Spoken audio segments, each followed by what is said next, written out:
เรียงเพลง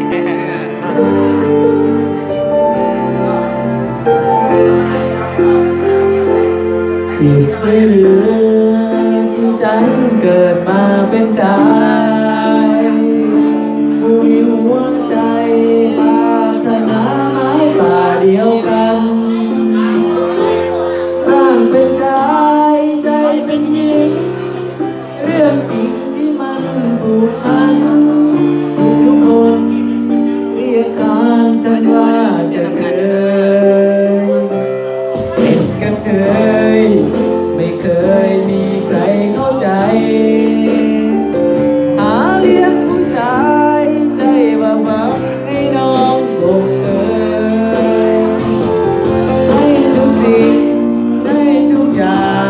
งตัดใจก็ยังไม่เคยร่วมกระเทยหรือจะเทียบกับนางสนีให้พวกผู้ชายพูดดีก็ตอดหวังได้ให้พวกผู้ชายพูดร้ายก็ตอดจะดีให้เงินเขาและเขาเอาไปสีกะหรี่โง่สิ้นดีมันคงพูดกันลับหลังโลกสีม่วงใบนี้ก็ยังสีเดิมขอเพียงจะเสริมความเจ็บร้าวเข้ามากระดังสิ่งที่เห็นในวันนี้น้ำตาก็เคยไหลหลั่งแต่อย่าหวังว่ากระเทยจะลิ้นตาย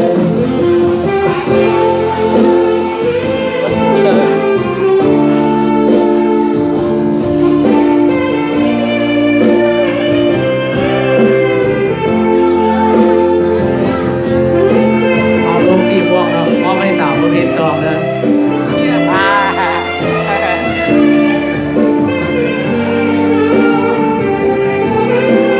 พิเศษมอบให้สาวประเภทสองเด้อพวกผู้ชายพูดดีก็ตอนหวังได้ให้พวกผู้ชายพูดร้ายก็ตอนจะหนีให้เงินเขาและเขาเอาไปสีกะหรี่โง่สิ้นดีมันคงพูดกันลับหลังโลกสีม่วง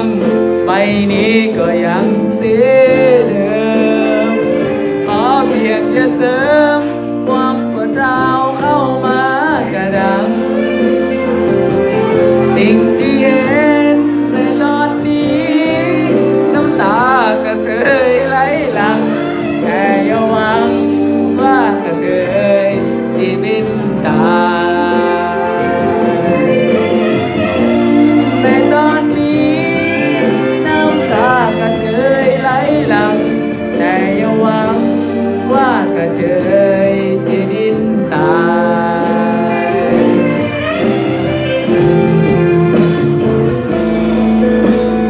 ขอบใจเนาะสำหรับทุกเสียงทุกสายเนาะ